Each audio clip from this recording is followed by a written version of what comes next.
What is going on, everybody, and welcome to another episode of the Huddle Within podcast.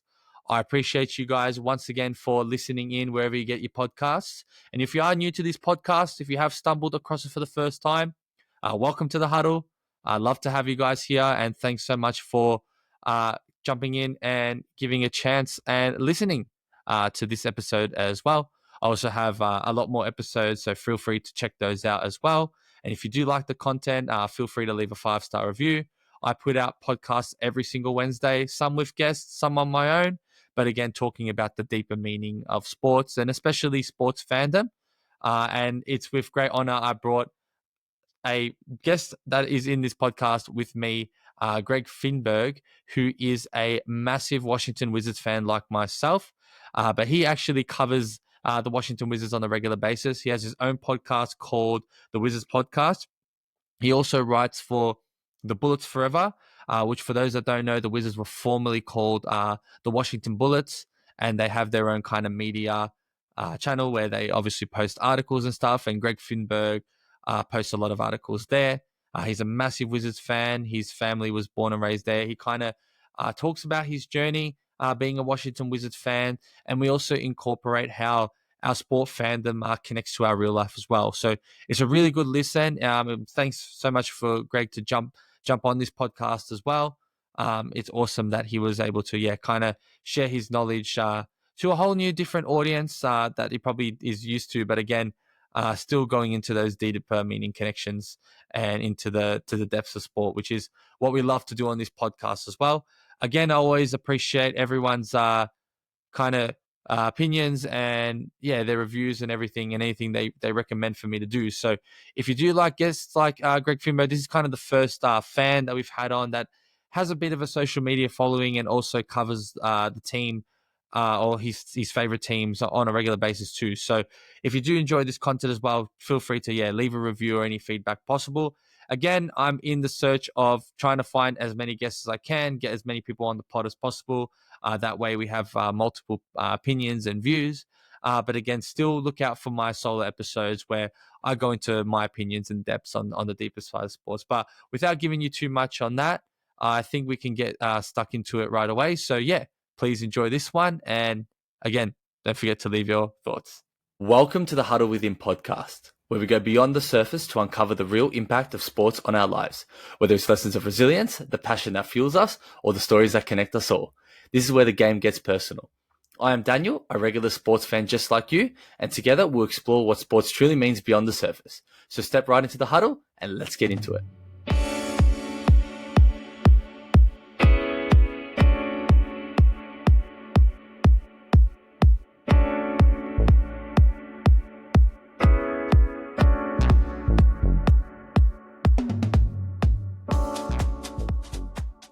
All right, so Greg is a massive Washington Wizards fan like myself, but Greg actually covers the Wizards on a regular basis, doing a lot of articles for the Bullets Forever, also a sports editor on the Daily Collegian in the US, and also famously has the Wizards podcast, which he puts out content on a regular basis, breaking down the games and making it easy for fans like myself to get all content Wizards. So one, I really appreciate you doing that, and again, it's an honor to finally have you here to discuss the Wizards, but also things that we do on this podcast as well, going into the deeper meaning of, I guess, how sports impacts our lives as a fan. So no better than someone that does cover it as a job. So I appreciate you having you on.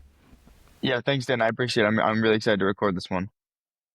Sweet. And so just take me back. How did you actually become a Wizards fan? Was it a specific moment, a player, or just actually being from DC and not too really fond of that? Not sure. So would love to know. Yeah, so I'm from New Jersey, so that's where I grew up and around like the New Jersey, Philadelphia area. So most of my friends growing up were Sixers fans. So I wasn't really around Wizards fans, but my dad is from Fairfax County, Virginia. I have a family in McLean, Virginia, and all over. So my dad grew up a Bullets fan when they were originally named the Bullets. His brother and his dad went to a bunch of Bullets games growing up, eventually Wizards games as well. And so obviously it was always on, and I root for the teams my dad roots for, Commanders too, Nationals. So like it just kind of started from there. Obviously, I'm wearing the Commanders hoodie now.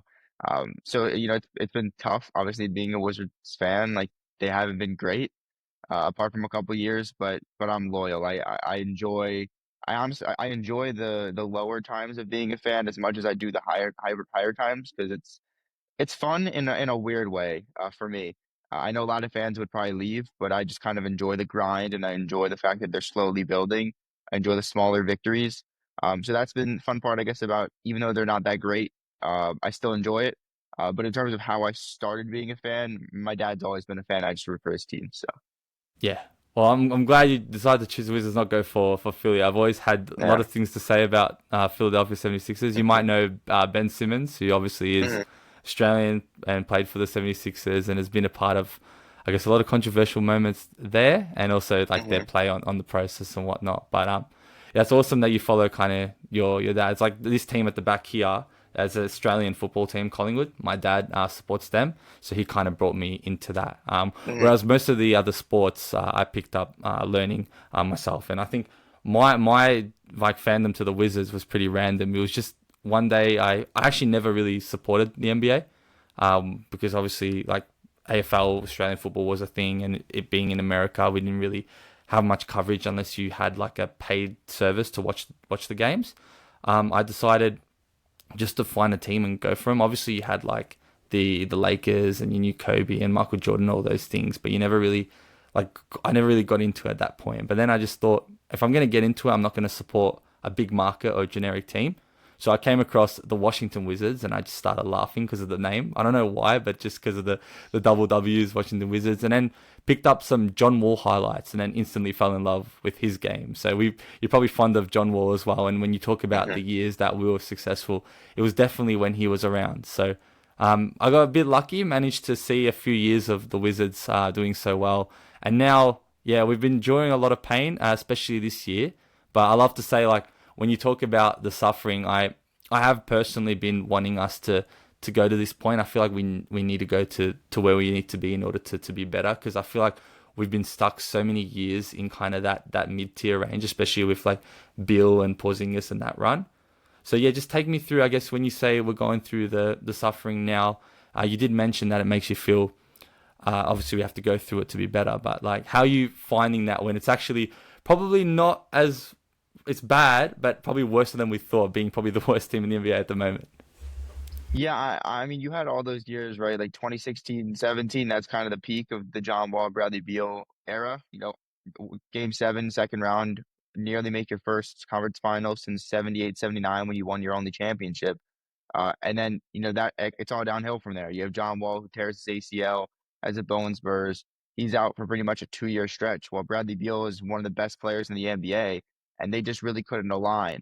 And then John's about to come back, and you decide to trade him for Russell Westbrook in a really, short-sighted trade because they were never going anywhere with that, but it was just kind of fun for the team.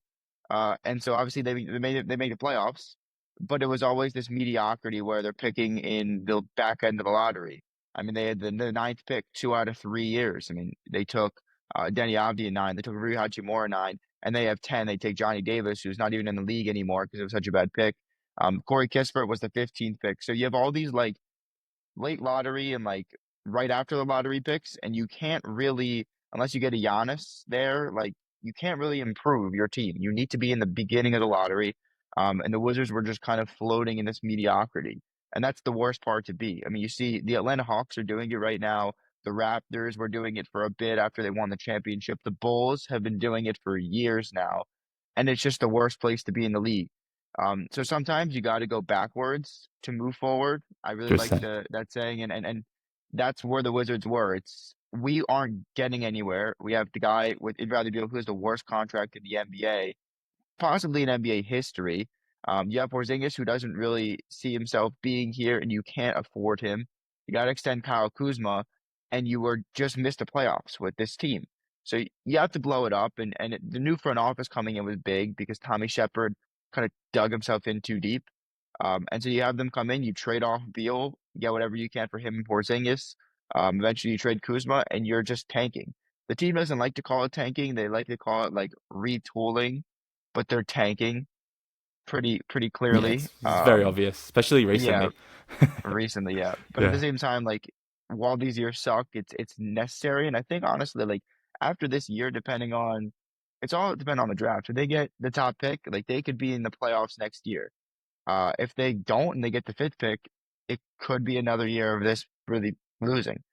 So it's a lot of luck, and they're putting a lot of faith in the fact that they're going to get lucky in the lottery. But when you are a team like them and rebuilding, you kind of have to in the NBA. Yeah, 100% agree. I think like it's very controversial to say like, and obviously people don't encourage losing and they don't love their team to lose. But I think in an NBA scale, when you're in that middle point where you're just like scraping like first round even, but just getting off playoffs, there really isn't like a point to it because yeah, like you said, you're not going to get a pick that's going to convey into something that's significant unless you get a once in a lifetime player like Giannis, and you're not actually competing and playing NBA basketball. So you're really building a team that is quote unquote set to compete, but is nowhere near it because your competitors are just way above you. So I think the best decision for us was to do this rebuild. And I've been saying it all year. I think if we do not get Cooper Flag, it will be something that's really disappointing, especially the fact that we've been tanking so hard. And I remember you mentioned on your podcast, a lot of teams deciding to tank and follow suit with us. And again, I saw your frustration, and I couldn't agree more. And I think what people don't realize is that the Wizards have been terrible. And if we were to have the whole season and no one was to tank properly or purposely, the Wizards on paper would be the worst losing team. But then you've got teams like Utah who have like such a young team and they still decide to shut down their players. Like Keontae George is in his second year, Walker Kessler's I'm pretty sure in his second or third year, and they're shutting these players down. Whereas us Wizards are still playing our players, losing matches, and then as we start to start winning games, Utah is catching up to us. And then that's when we decided we're going to tank, which is so true because we're like, if it comes down to it, we're the worst team. So why do we have to continue to put wins and play all our players when teams like Utah, teams like Toronto, even and teams like Charlotte are shutting down? So I guess yeah, talk about I think the act of tanking and kind of yeah, why is it so important and why do you think players are really desperate for Cooper Flag? For those that don't know and know how special he is, I think. Yeah, well, he's the consensus number one. It doesn't necessarily mean he is number one, but he is pretty much the number one pick. He's great. He's a forward from Duke. He can shoot the ball. He can pass. He can defend. He can pretty much do everything on the court, and he's got the size and the frame to defend. It's a pretty good spot to be in if you get the first pick. Now this year's class is a little better than last year's, just because you got guys like Dylan Harper and Ace Bailey out of Rutgers that are consensus 2 and 3. They're also pretty good. There's other guys in the draft like Baylor's VJ Edgecombe. You have good talent here. You could argue the top 3 to 4 players in this year's draft could go one in last year's draft. There's that much talent. So like the Wizards finishing with the worst record, which I expect them to do, they can't fall anywhere past the fifth pick in the lottery. Now the Detroit Pistons got the fifth pick the last 2 years, and they were also the worst team. You have a 47% chance to get the fifth pick. So like it's still the odds aren't really in your favor. But at the same time, you can't fall farther than that. So that's why every team is tanking because they want that insurance and caution to where I can't get anything worse than a top 5 pick. But at the same time, the NBA switched to new draft lottery odds in 2018, and since then, the worst team has never gone the first overall pick. And that's kind of what they want. But I still think you obviously want to be the worst team. Of So you have course. teams like Utah, Charlotte, and Washington that are just competing against each other to see how many games they can lose instead of win, which is not good for the NBA. But the Wizards went on a nice stretch. They were 6-4 in their last 10 games, and this is what Dan mentioned that I was talking about. The Utah Jazz are just like they already got fined 100K because they decided like Lowry Markkinen has ankle discomfort on Tuesday. He'll play Wednesday, and then I'll miss the next 3 games with ankle discomfort in his other ankle. They're just making stuff up. Walker Kessler shot 6 threes in the first 55 games. He's shot 20 over his last 4. Like they're just doing whatever to lose games without actually forfeiting them. Whereas the Wizards are still playing their players. Now, lately, it's a different story because the Wizards are clearly tanking now, which I don't like. Like the Wizards are bad enough to where you can just play your guys and lose, Yeah, but it's true. they're not playing them, and it's a bad look. I don't like it. I don't like tanking like that. But at the end of the day, they are trying to lose, so sure. But the NBA does have a tanking epidemic. They have a problem. They don't seem to really care about solving it because they just really care about promoting the Lakers and the Knicks and all those teams, and they don't really care about the bottom people. But it is a bad product inherently. When this is why I like soccer. I mean, I guess you guys call it football, but the relegation We call system it is soccer fun. too. Yeah. Oh, okay. Yes. The Yeah. relegation system is fun. Like the bottom tier teams competing against each other to not leave the league, that means that there's like fun at the top and at the bottom. Whereas there's not really a punishment, there's actually a reward in the NBA for teams playing bad. So if they wanted to maybe implement, they won't. But I think that'd be a fun idea. Yeah. That would be pretty awesome. Which do you have a Premier League team that you support in soccer? Just as curiosity. Um, I don't. I mean, my brother's a City supporter, just a front runner. I don't know why he supports City. My roommate is a Spurs supporter. So like I watch soccer all the time. We were watching Champions League the other week. PSG, I think it's PSG Liverpool, which is a great Yeah. game. It depends. Yeah. Um, but yeah, I'm mainly a basketball and football person. Yeah, yeah, makes a lot of sense. Well, I'm a Man United fan, and we've been Yeah. suffering for the last 10 years. If you've Yeah. probably been following, but yeah, I think going on to back on the Wizards topic, as you mentioned, I don't like the tanking in that aspect, but I can't blame them when I see like Utah and as I mentioned, Charlotte doing what they were doing, especially Utah, like them deciding to shut down young players. Like if they just played their team, they would win easily like 25, 30 games and they wouldn't be near the Wizards. And I think the Wizards got scared at the fact that Utah was getting closer to us. And I really watched that game between us and Utah, and it was just the biggest tank off I've ever seen in this season. But yeah, I think I don't know what the NBA can do besides probably like a relegation and promotion, but I can understand as to where the young players would go. They would have to go to the worst team because that's where they can get their most development, potentially get the most minutes. But maybe the league needs to look into relegation and promotion, and definitely expansion too. I think expansion would be something that would be extremely interesting as well. And I think going on kind of your journey now, moving off the Wizards and kind of towards your kind of come up, how did I guess journalism start becoming a passion to yours, and kind of your road to landing on the Bullets Forever and then eventually your podcast? Like take me through that whole journey. Yeah, so I think it was my senior year of high school. So about 3 years ago, I'm a junior now in college. Um, I applied. You applied in America. You applied to a bunch of colleges like the first half of your senior year, so like in the very beginning, but then you don't hear back until like December-ish or January. So it was around that time. I heard back and I got into Penn State obviously, and I committed here and signed in to go here. So at that point, you just kind of check out of school. There's no point in like I went to school and I tried, but it's not as meaningful. Like it's just you're going through the motions until you graduate. So I needed to find something fun to do in class for the 6, 7 hours I was in school. Obviously, I haven't missed a Wizards game in years leading up to that point, and I haven't missed since then.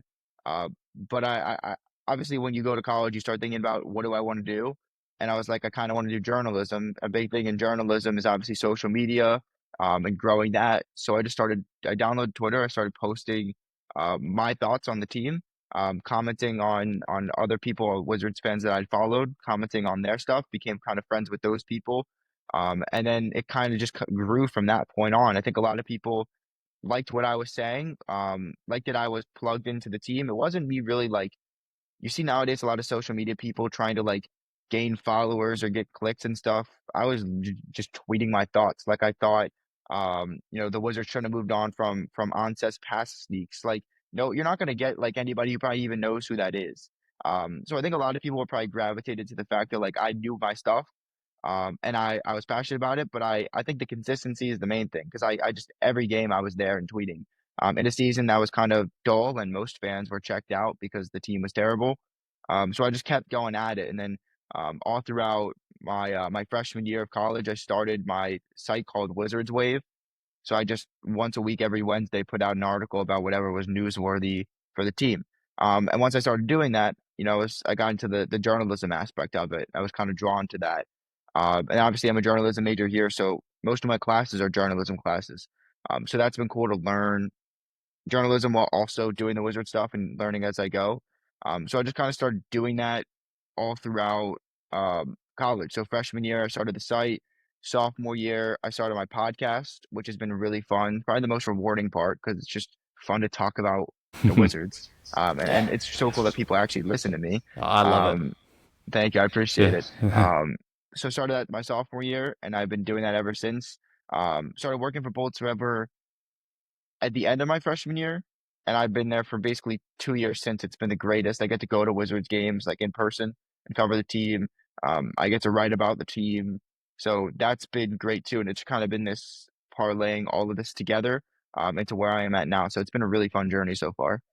Yeah, well, it's awesome to really like see that and actually experience how you feel about that and get a real life perspective on it, because like you've touched me from someone that is obviously a Wizards fan in Australia, and you could probably think that there's not many Australian Wizards fans or NBA fans for that matter. The ones that do support teams are obviously, as you mentioned, like those high market Lakers and Knicks and Celtics, but you don't really get those small markets. So it's very good for a Wizards fan like myself in Australia that you go to like a basketball store and there's not a single gear of Washington Wizards, or there's nothing that is associated with us. Probably until we win, and I always say this, like I'm gonna start laughing whenever we compete and I start seeing like Wizards gear all across Australia, as normal teams do. But yeah, it's great to like have a podcast like yourself and be able to like just get all that Wizards information, and you're really doing a good job because it's coming to the opposite side of the world. So yeah, just wanted to put your credit on that. And then I think, yeah, going into what kind of I want to do, and I guess going into those deeper meanings and stuff. And I think you being a diehard fan, sorry, I just wanted to see if you did believe that it does teach you kind of those valuable life skills of patience, resiliency, and loyalty, and how that kind of impacted your life, and how the sport has like given you this opportunity to, yeah, have a platform to speak and reach out to millions of people, which I believe is so powerful and so amazing that we can use sport to connect the world to each other and like actually be on this call together without even meeting each other in the past. So yeah, just talk me through that. Yeah, it's a great question, Dan. It absolutely has, and I think sports can teach lessons for the right reasons, and you could also get taught stuff for the wrong reasons. It just kind of depends what kind of fan you are, or if you're playing, how you kind of conduct yourself on the court. Um, so you can kind of go both ways. In terms of me, like the fact that I'm still here and I haven't missed a game, that's just kind of something that like is important to me. Like I don't want to miss a game now because I haven't missed one so long. I just I've always said this. I think fandom is like going through the hard times as well as the good times. And like I don't consider people real fans, and my bar is high. But if you are not watching your games, and I'm not saying like Wizards fans need to be there for every single game. I'm psychotic for watching every single game of this rebuild. I get that, but like for the fans that have checked out at this point, me personally, I wouldn't. I don't find fun in the fact that like if I checked out and the team gets good and I wasn't there the last 4 years and they win, I wouldn't really be like happy or excited. And that's just me. And I know not everyone's wired that way, but I think I'm wired that way because of sports.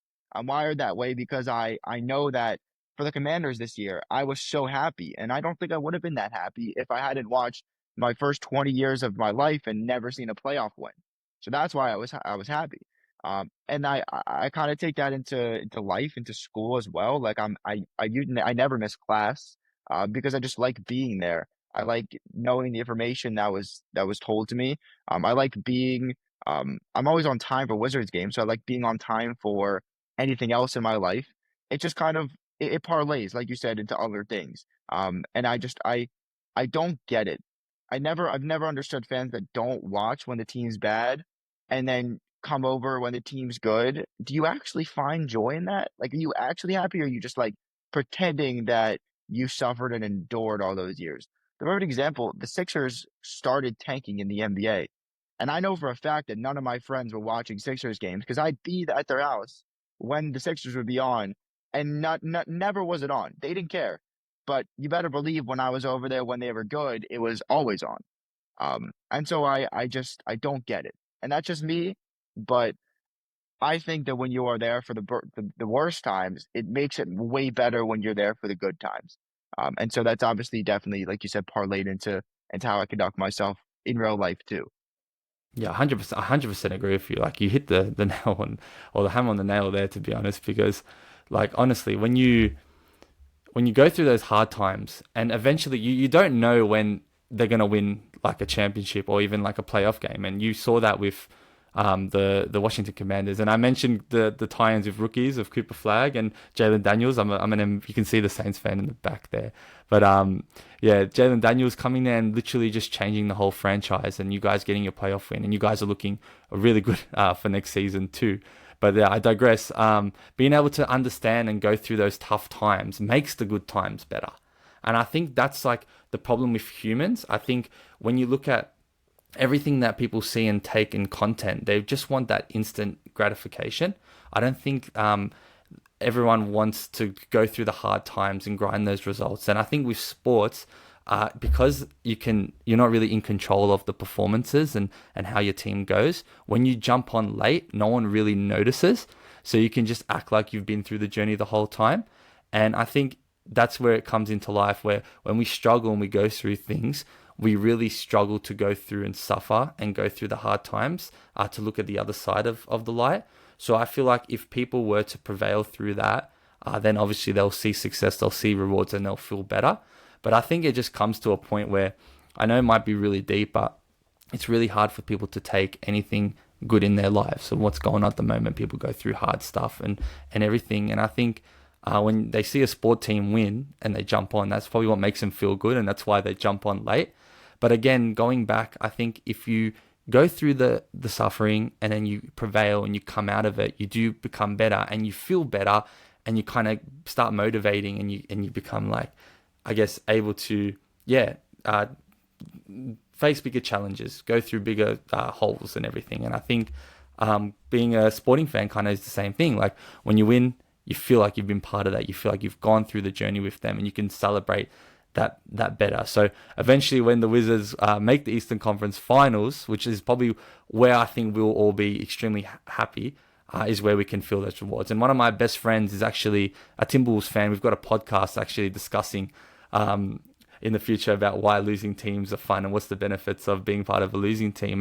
And he talks about how being a Timberwolves fan and getting to the Eastern Conference Finals was something that was an out-of-body experience and amazing, especially beating the Nuggets as well. So I can definitely 100% agree with you, and I try to catch the games as much as possible. They happen during work hours, so it can be a bit hard, but I definitely always keep in the scores, check how the players are performing, catch the highlights, listen to your podcast as well to get all the information.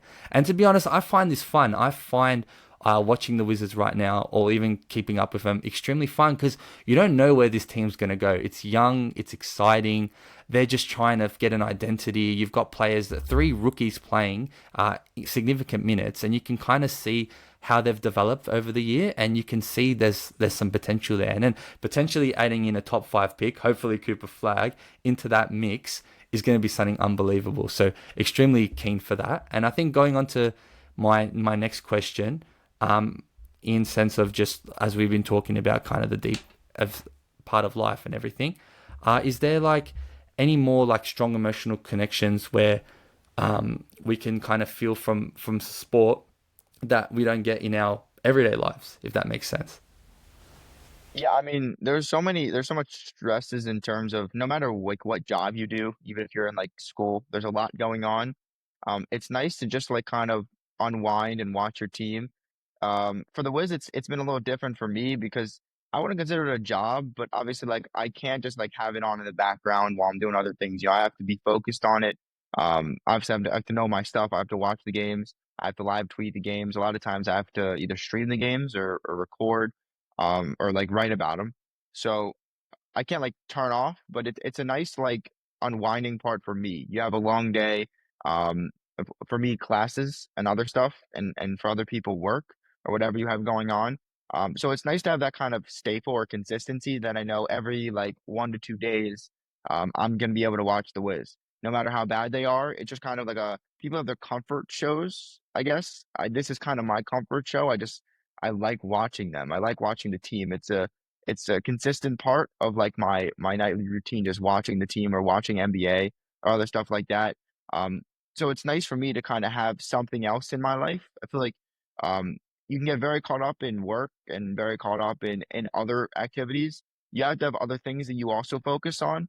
Um, people play instruments, people play video games. I like playing video games personally, but I also like watching the Wiz too. So it's kind of nice for me to have something else to focus on and kind of take my mind off other things in my life. So obviously it varies from other people what that thing is. But for me, it's the Wiz, and that's kind of helped me through the last couple of years, having that staple in my life that I'm always able to kind of fall back on. For sure. And I think why do we just create these like strong emotional connections in your opinion, even when we know we actually can't really control what's going to happen with our teams? I think that's a major question that I always think about. Like even for myself, I just know that I can't really do anything about whether my team wins or not, and I have to still like defend my team with like a shield and armor against all my friends or people on the internet, because they're obviously talking bad on us and stuff, and we're so like pictured on that. Like, why do you think that's the case from your experience and being a massive Wizards fan as well? It's passion, I think, like passion for the team. Yeah, you're not playing, but you're enduring. If you're watching, you're or following along, you're enduring all these years with the team. You're not playing or contributing to it, but you're suffering as much as them. At the end of the day, they're getting paid a lot more money, most likely, than you are, and you are still there. You're still watching. You're still following. So even though you're not playing or affecting, you're enduring those bad times with the team. It's honestly harder because you actually can't do anything about it. You just got to sit there, and when your team makes a bad trade or your player gets hurt or whatever, you just have to eat it and move forward. But I think, and I've been on this, the real thing is the optimism associated with the team. Like the Wizards could very well fumble this rebuild. They could get the fifth pick, and everything for the last couple years could all fall through in the next 2, 3 seasons. You got to do it over again. But people are optimistic, and that's kind of what keeps people going. I've never understood the pessimistic sports fan. The fun in sports is being optimistic, even if you know it's not realistic expectations. It's going to be hard for the Wizards to win a ring. There's so many good teams in the league, but if you're not optimistic, then what's the point? Like if you're just going to say, "Oh, the team's going to lose," like they're never going to be good. All these players aren't great. There's teams that are better. And what's the point in actually watching? I never understood that. Being optimistic and actually like, oh, this could be fun in the future. That's what gets people excited for what the Wizards especially are enduring. You kind of need optimism to get yourself through times like this. I think that's what that and passion is kind of what creates that emotional connection to the team. Like you said, even though like you can't actually do anything about it, you can enjoy the ride with the team. And I think that's what people are kind of attached to, the up and down and the happiness that you could potentially get from the winning. Yeah, I 100% agree. And I think optimism is key to being supporting and having that good experience. I can kind of relate sort of to the pessimistic view in some points, especially with Man United. The only way that I can probably bridge that gap of pessimism is the fact that I think deep down, they just want to feel that they can be proven wrong, if that makes sense. And if they don't, if they're negative and they stay negative and they're proven right, it makes them feel better about themselves. But then if they get that whiff of surprise and they start to get good, it might surprise them even more. But I think that's where like I can kind of sort of justify the pessimism, but I think it's not a good way to live, being pessimistic and just hoping, just expecting stuff to go bad, because then that's going to reflect in your life and your own misery too. So optimism is always key, and I'm very optimistic about the Wizards. Like even if we don't land on Cooper, I'm always gonna just say we're gonna get good eventually. It's gonna happen. Like NBA teams change every 5 to 10 years, so this is our time to be rebuilding. And I don't think it's a better time than now, especially with how good the league is at the moment and how hard it really is to win a championship. I think we're in a good place at the moment. And yeah, going into that, it's a perfect segue into talking back to the Wizards, especially this season, with the season finishing up in, I think, less than a month now. What would be your, I guess, honest assessment of the Wizards this season? It's been up and down. I think the early part of the season was a bit rough. Obviously started, I think, 2-18. You have multiple 16-game losing streaks, and that's usually the case. In the beginning of the year, you knew that the rookies would be rough, especially considering Sarr's summer league 5 games where he was brutal. And a lot of people called him a bust. I never understood that, and look at him now; he's playing great. But you see this with rookies where the beginning of the season they're kind of overwhelmed and they got to figure out pretty much a whole new game. And then towards the end of the season, you see them figuring it out, and that's kind of fun. And you've seen Alex Sarr. I think he shot probably around 38% from three the last part of the season. Apart from the first month, he shot like 19%. Keyshawn George couldn't shoot the ball. Bub Carrington couldn't shoot the ball in the beginning. They're shooting much better now.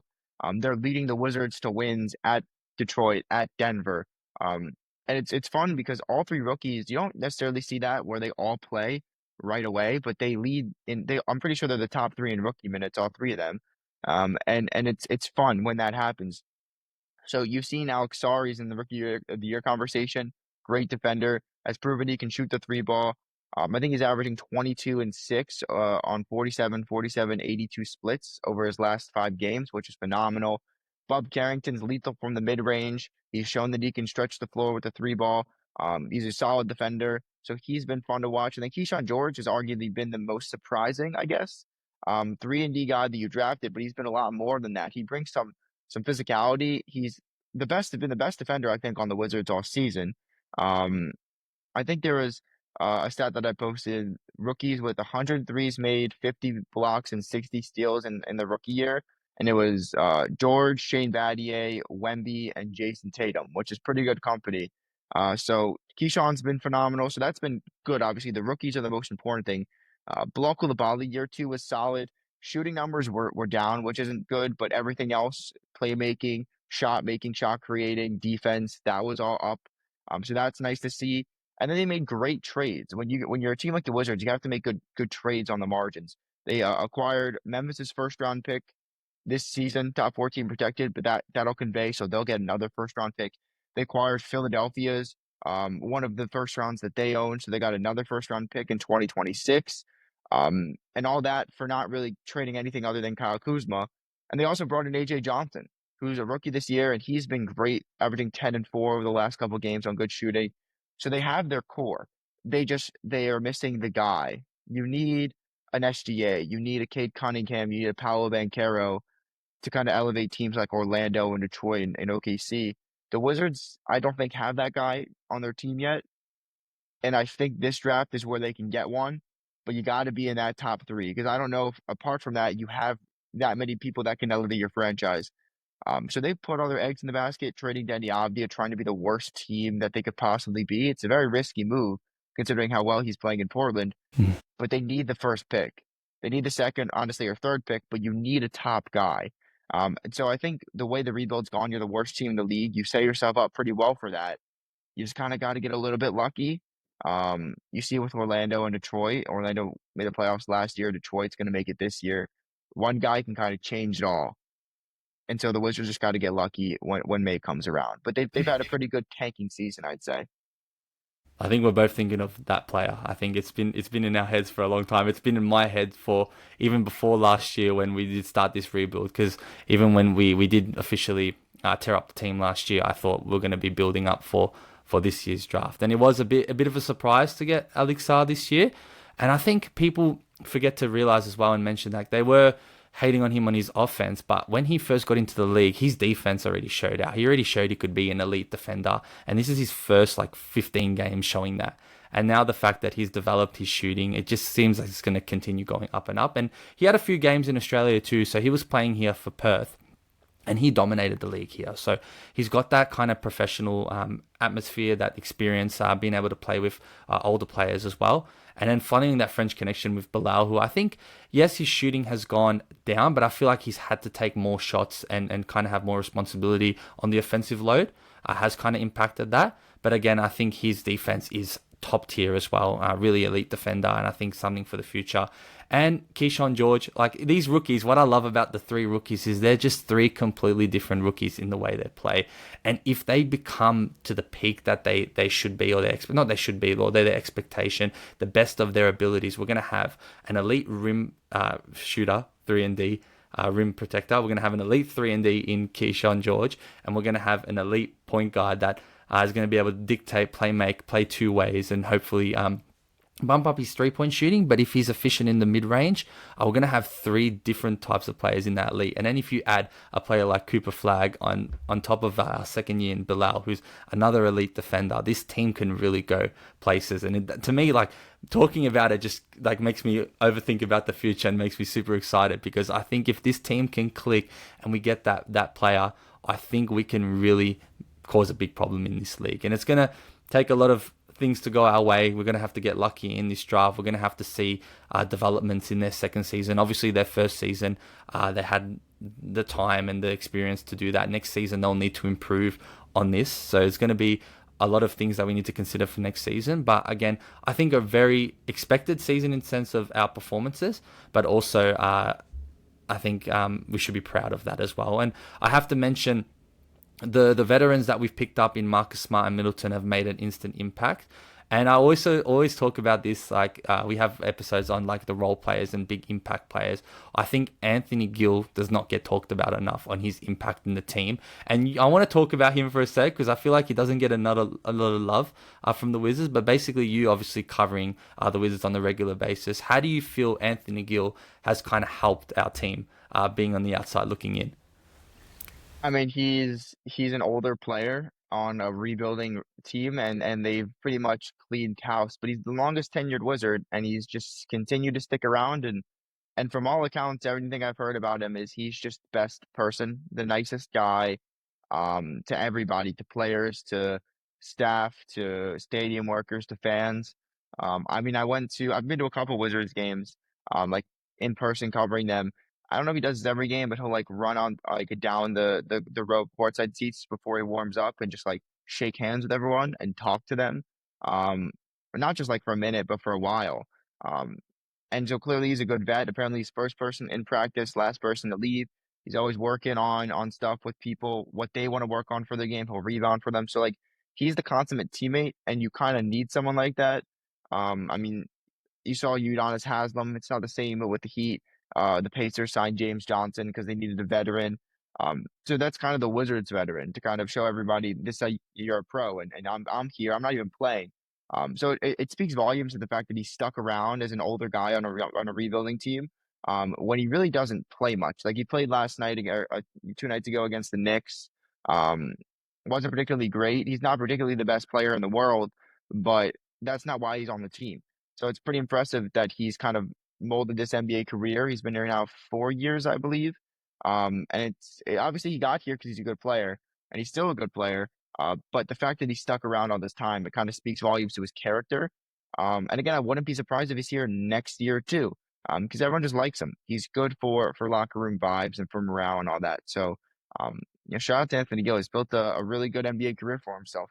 Yeah, shout out Anthony Gill. He should be listening to this because I think we're probably the only guys that have kind of covered 5 minutes of Anthony Gill in any media. But honestly, like without all jokes aside, I love those type of players like you mentioned, those James Johnsons, those Udonis Haslams, those veterans that are willing to like sacrifice their role because he could easily go to Europe and play basketball and get minutes, but he's sitting out on this role. You could see like psychologically, you could think like, oh, I'm not playing minutes in the worst team and I'm meant to be a veteran, but he's out there to support the team and show them how to be professionals. And I think that goes a long way. And in 2, 3, 4 years' time, when the team gets good and he's still there, he's definitely going to be one of the key factors as to why that's the case. And I believe he's the heart and soul of the Wizards team. I would like to think if you think the same, and if not, who do you think has been the heart and soul of this year's Wizards team? And it's hard to argue with you on that. He's been great. I'm sure everyone, if you ask the locker room, would probably say the same thing. It's kind of tough because there's so many moving parts with the Wizards, and a lot of the times it's a young guy, a lot of young guys playing. So I don't think I could really argue with that on Gil. Kind of a staple, always there in preparation. First guy off the bench, shake hands with everybody, and like you said, those guys are easy to root for. And also necessary on teams and sports to kind of hold everyone accountable and keep everyone together amidst some tough times and some tough stretches. To see if someone that consistent that's not even getting minutes kind of puts things into perspective for some people. So I don't think you can argue with that. Obviously, the most tenured Wizard's been there the longest too. I'm sure the next couple years you'll see some of these younger guys move into a role where they are the go-to guy and they're the leader of the team. But until they are ready, I think you got to stick with Gil. Love it. It's good that we agree on that one. And I like the little argument you put down there as well. And just kind of like a random question that I just came up with on the top of my head. If you were able to have the opportunity to sit down with the Wizards front office for 1 hour, what would you tell them to help, I guess, rebuild the team, or if there's any input that you think you could provide to the front office? I'd first thank them for finally rebuilding. I met Will Dawkins at the Brian Keefe introductory press conference in June of last year. I don't know what I said to him. I think I just said like you're doing great. He's doing a great job. Him and Michael Wenger have changed the trajectory of this team for the better. Um, I mean, in terms of the tank, I would probably tell them I disagreed with the fact that they traded Denny, but I understand it, and I've understood it more as time goes on. But I'd also tell them that I've liked a lot of the trades that they've made, and to keep making trades like that. The Marcus Smart trade is the epitome of a rebuilding trade. You take on a really bad contract, but you can afford to because you're not paying anybody or really trying to win, and you get a first round pick out of it. You get Marcus Smart, who's a really good leader. Middleton trade was a great trade. I probably would ask them what they thought with the Kuzma deal at last year's deadline because they decided not to trade him to Dallas. I'd ask them if they regretted that move, if they regretted asking for his input, if that's something that they would do in the future, or if they would just say, "Hey, look, we know we told you you'd be here for maybe a little longer, but this is a trade we can't refuse, and we have to accept it." Um, I'd probably ask them some questions like that to kind of understand where they're coming from. Um, I don't know if I'd tell them anything to do because they're doing it well. Like if you get the first pick, they know who to take. They know to take second and third. It gets murky in fourth or fifth, but I think they probably know more about talent evaluation than me. Um, so I would probably just tell them to keep doing them. They're doing a good job. Um, and so I don't have any gripes with them realistically. Yeah, me either. I think they're doing a fantastic job, and it's great to have Will Dawkins, someone that was in charge of like I guess what happened at OKC with all those pick accumulations and how their franchises changed. So hopefully Dawkins can bring the magic here to the Wizards, and Wing is also an excellent president of basketball operations as well. So it's great to have those two on board. There's been big issues with our previous GMs in the past, especially with those really weird contracts that I put out. I think for me, controversially, the Otto Porter one was the one that I think put us to bed with that team, and that one frustrates me to this very day. But again, I think moving on to more kind of the culture of the Wizards fandom, it's really hard for me to know about how the Wizards fans are. Like I've been to two games actually, a few years back. I saw them win against Philly and Phoenix back to back, which was amazing, but haven't really been able to connect too much with Wizards fans. I'm on a few Facebook groups, but not in a more personal perspective. But do you think the Wizards being a smaller and are meaning like are more passionate than other teams? Or do you think that makes it more personal for them, or do you experience that with the Wizards fans? Definitely. I mean, you'll see games now. Not many people go, and I can't really blame people for not going to watch a losing product, to watch a team that's realistically tanking and not necessarily looking to win. Um, I think I've been to a couple of playoff games in DC in that Hawks series in 2017 and some other games too. Like those are fun, but at the same time, like they're not. They'll say they're sold out, but they're not. Like I see empty seats. It's a late arriving crowd, which is kind of what you get in DC, but they have the fans, right? Now, I can't tell you that when they go to the playoffs, probably 90% of the arena realistically didn't watch many of the games these last 3 to 4 years. But you can't have everybody be on the same page as the diehard fans, right? Um, I do think it is probably why I grew so much is like not many people are in the Wizards space doing stuff. Like the Lakers have thousands of people kind of doing what I'm doing for the Wizards. Sixers, like Knicks, they have so many people because there's such a big market and big franchises and fan bases. Versus the Wizards is kind of a little more discreet. You know what I mean? Like the Commanders fan base is vast, it's huge, because they had so many years in the '90s and all that where they were great. But for the Wizards, I mean, they haven't won since the late '70s. Like they've been a pretty irrelevant franchise, and they've probably lost a chunk of their fan base since then. Um, and so it's going to take time to rebuild it. But when you win, people will come. And so all the Wizards got to do is put together a good roster, win some games, and then people will be there. Because when you're winning, it's more fun to go to games. You can sell more tickets. So I think it is more.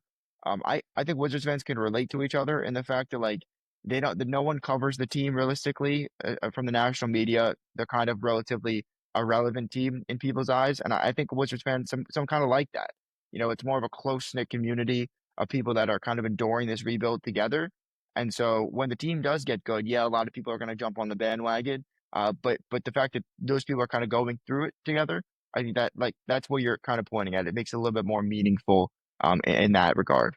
Yeah, 100%. And especially even being able to kind of reach out to you. And that's not to say like you haven't got a platform, a big following, but it's just great how I'm just able to simply just put out a message, say that I'm a Wizards fan from Australia, I love your work, and we're able to jump on this because I don't think I'd ever be able to do that with maybe 150 Lakers fans, nor I would want to anyway because screw them. But no, as all jokes aside, it's great to have you on and doing this as mentioned before. But I think for me, it's just crazy how you guys can't get fans to stadiums in all aspects of the United States. I know it's 82 games, but like the Pelicans are going to be coming to Australia for an exhibition game against our Melbourne team here, the Melbourne United, and that's going to sell out within seconds. And like just for us to be able to just get any NBA games is just incredible. And then we're also getting NFL next year. The Rams are coming to town as well in a 100,000 seat stadium. So they don't know who they're versing yet, but we're starting to get these American franchises to come here and play, and the hype around it is just incredible. So I got to say, I'm very jealous that you people have the opportunity to watch the Wizards every 2 days and go to the stadium. Because when I was there, it was simply incredible for me. Like I was just like the happiest guy alive, and being able to actually watch them win both back-to-back games just made me so excited as well. And it was on those retro day as well when we had the retro courts back in 2022. I don't know if you probably remember the games, but one of the matches was like a DC theme, like a Marvel theme. Sorry, when we had Bill and stuff at the time, and then there was that game where MB dropped 50 on us, but then he got that clutch little rip off for us to win the game in like the dying moments, which was great. And yeah, I think those moments are amazing, and it's what like makes me love it. And I think when the team starts winning as well, I'm sure that DC is going to be packed out, and hopefully if we do make the playoffs, I'll decide to come and travel all the way from here to definitely watch that, because I've never been able to have the experience to watch a playoff basketball game live. It's on my bucket list, and what better team than doing it with the Wizards for sure. Yeah, for sure. And yeah, and I guess if someone wanted to be a Wizards fan, how would you sell them? That would be like probably my last question. If you're trying to get him in, I would hide them from the last couple of years, definitely. I would show them, I guess, what the future looks like, because that's kind of the selling point for even the Wizards now. You have four guys under 21, realistically five now with AJ Johnson, that are really good pieces, and you have a plethora of draft picks. I mean, I would point them honestly to the Phoenix Suns because like the Wizards kind of own their future too. They can swap picks with them in 2026, 28 and 30. They have all their second round picks pretty much in the next couple of years. The Wizards own their first round picks, and they own Memphis's, and one from Philly, and one from Golden State, and one from Portland. Like they have the assets, they have the young talent. They just need the guy. And I'd show them this draft class, and I'd say there are three people there, and the Wizards realistically should have a chance at three of the five based on the lottery odds. Like this is how you rebuild, and it's only been 2 years, not even, since they started the rebuild, and they're already kind of at that inflection point where after this season, if they get a good player, they can ascend, and the sky's the limit for them. And when teams like this ascend, the window is vast. If they don't mess it up, you have arguably like four, five, six guys all under 23 years old, haven't even touched the prime of their career, and they're all starting to mesh together. That is where the team comes together, and that's where it's fun. Um, so I guess that's where I'd point to. I wouldn't tell them what has happened the last couple of years because that's not fun, but I would tell them where the team could be. And I think that's a very exciting thing to think about, and I think that that could be the selling point there. it's a great time to jump on now because you can go through a little bit of suffering, but we're going to be slowly ascending too. So at the same time, they haven't gone through what we've gone through, and the trajectory is going up. And I think I'll wrap it up with a few quick fire questions before we kind of close this out. So your favorite all time Wizards player? That's tough. I'd go Kelly Oubre. It's a bit of a different one. I like the way he played, his passion. He got ejected in that Boston series, but that's just the way he plays. Athletic player. I had his jersey, and he gave me his warm up shirt, so I'll always remember him for that. That was nice of him to do. But yeah, I always liked the way that Oubre played, the passion he played with. So I'd say Kelly Oubre. I love that whole team was amazing. I really love that team. I got to say, John Wall's mine, obviously for the reasons I mentioned at the start. Maybe this probably is the second probably question you probably answered it. The most underrated player in Wizards history. There's a lot of them. You had guys like Rasul Butler who just like couldn't miss threes. Martell Webster who was great. Most underrated. Like it's tough, but like Porzingis was unbelievable 2 years ago. Like any other team in the league, he's an all-star. He's getting considered for all NBA, but nobody talked about him. So like it's a bit of a different one because Wizards fans didn't underrate him at all. But at the same time, he was absolutely phenomenal, stayed relatively healthy, and really wasn't talked about as anything. So I would say Porzingis, and it's probably one that people wouldn't think I would say, but I would say Porzingis. That is an interesting one. I kind of like that. For me, I would have to say Marcin Gortat because of the fact that he was able to Okay. set such strong screens and that 1-2 combo with John Wall. And to be honest, that's when I started really supporting the Wizards. Was like going into that team. So really looking at Marcin Gortat and basically the way he used to set screens and help crash the boards and whatnot was extremely underrated and a key piece to kind of our sort of success going to the Eastern Conference semifinals and unfortunately losing that game seven to Kali Olynyk of all people. He gives me nightmares to this day, still seeing him in the NBA. But yeah, I like your one too. I think Porzingis was really really good for us, and I remember watching him live, and he was just shooting the lights out. We had Bill injured that game, and definitely carrying us. And a 7'4" unicorn as well. He was probably the first unicorn to come out of the league, being a 7'3" like a shooter and also a rim protector. So he really kind of changed the game in sense of now we're getting all these 7'3" like alien, skinny, tall players. So he was definitely the first, and I think that's a great pick. And then I think another question would be the most painful Wizards loss you've ever watched. Oh, there's a lot. It's got to be the 35-point loss to the Clippers, where or 35-point lead that they blew at home, biggest lead they've blown in franchise history, almost the biggest lead blown in NBA history. It was just kind of an inflection point of that year. They started 10-3. You kind of thought they'd make the playoffs. They were playing really well. And then it all kind of came falling apart. You had rifts in the locker room between KCP and Trez and Kuz. People didn't like each other. The locker room had been lost. And you kind of were at this point where you were like 4 or 5 games under 500. You were playing really bad. Trade deadline's coming up. You need to start winning games, and you blow this lead. The Clippers didn't even have their best That players. was Amir It was Coffey's like, game. He went off. I yeah, remember that. went off. Luke Kennard hit the 4-point play, and when Yeah. he hit that, it was just kind of like this, like your heart sunk. You're like, there's no way they actually just lost this game, and they did. And that was a really low point.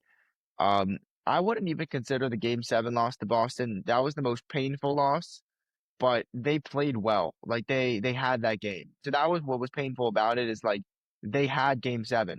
They also had Game 1 too. Like they had so many chances to win in Boston, they just couldn't do it. And obviously not being able to return after that sucks. But like the worst loss has to easily be the blown lead to the Clippers. That was just unacceptable. I remember being in a shopping center watching it because I had to go and had it on my phone, just full crashing out. Seeing Amir Coffee, just as mentioned, balling out. For me, a painful one, which is probably one that was pretty underrated as well. But a painful loss was probably that OT match against Cleveland Cavaliers, where Kevin Love threw the ball to LeBron James and he hit that bank three, where I think we just played so well. And the fact that it was a TV game, that was the game where everyone kind of started to put Wizards on the map on that run. And that was the game where the Cavaliers realized that they didn't want to match up with us in the playoffs. They purposely finished second seed just to avoid us. The whole like NBA started to realize who the Wizards were. We took them to OT and they just managed to get the victory there with clutch work from Kyrie Irving. But I think like that shot was just simply it was a bit of luck, but obviously incredible as well for Kevin Love to give it to LeBron James and him to score that off the bank. But we couldn't have done anything about that. Like it was literally like just out to fate that going to OT, and we just couldn't get that done, and it did hurt because yeah, it was on TV. The whole world was probably watching it, and I think that was probably one of the only games where, in recent memory, besides probably the playoffs, in a regular season game, where people were really tuning into the Wizards. So that one probably sticks deep to me.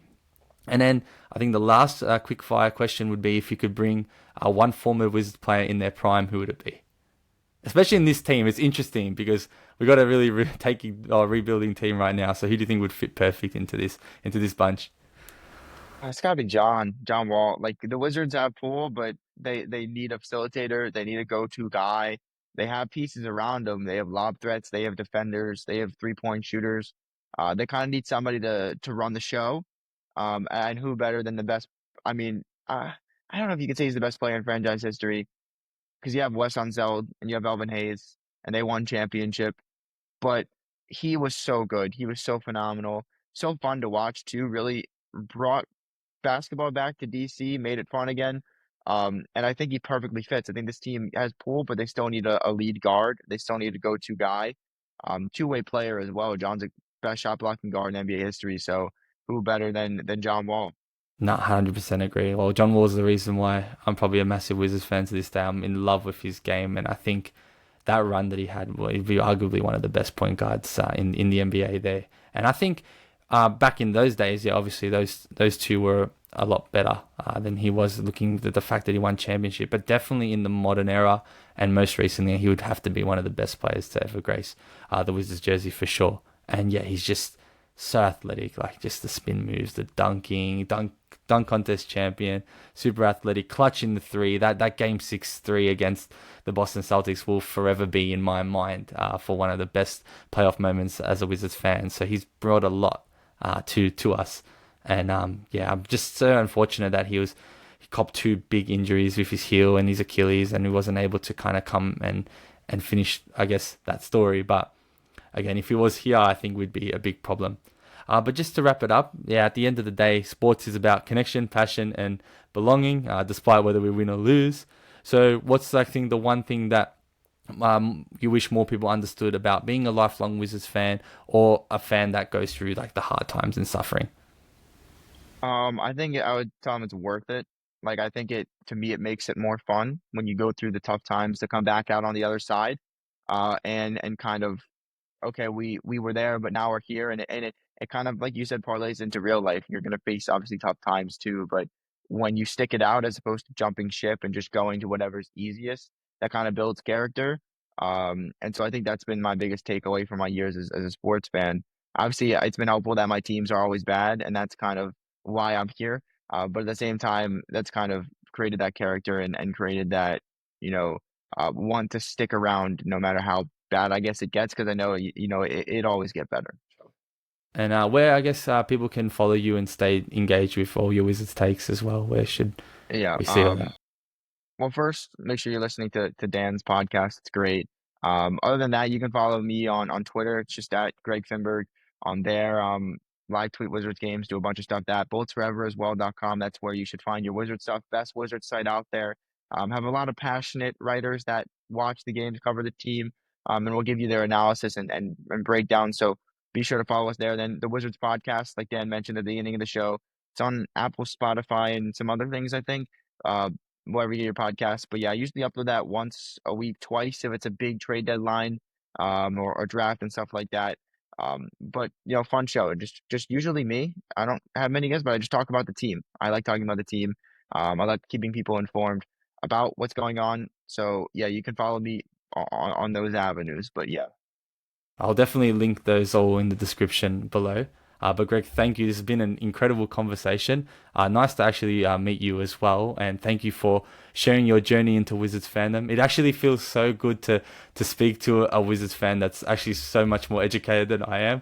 I feel like I'd had to carry all the Wizards education to people that I obviously talk with and stuff. So really good to have you on. And who knows, maybe we can collab one time and again talk about the Wizards in the future. But yeah, thank you so much for jumping on this podcast, and hopefully you enjoyed being in it as well. Yeah, of course, for sure. We'll definitely link up in the future, and I appreciate you having me on. This was nice to just kind of talk about sports, but also what sports provide in real life and stuff like that. So I appreciate the questions that you had, and I appreciate the time you had. I had a great time. So thank you for having me on, Dan. Awesome. Appreciate it. Cheers. And we'll leave it at that, guys. And we'll catch you on next week's episode. So that's a wrap for this week's episode of the Huddle Within podcast. I appreciate you for tuning in and being part of this community where we go beyond the game and into what really matters. If this episode resonated with you, make sure to subscribe, leave a review, and share it with someone who sees sports just the way that we do. And hey, I'd love to hear from you. Connect with me on my social medias, which will be linked below. Send in your thoughts and even be part of a future episode. Until next time, keep that passion alive, stay in the huddle, and remember, it's always deeper than the game. Cheers.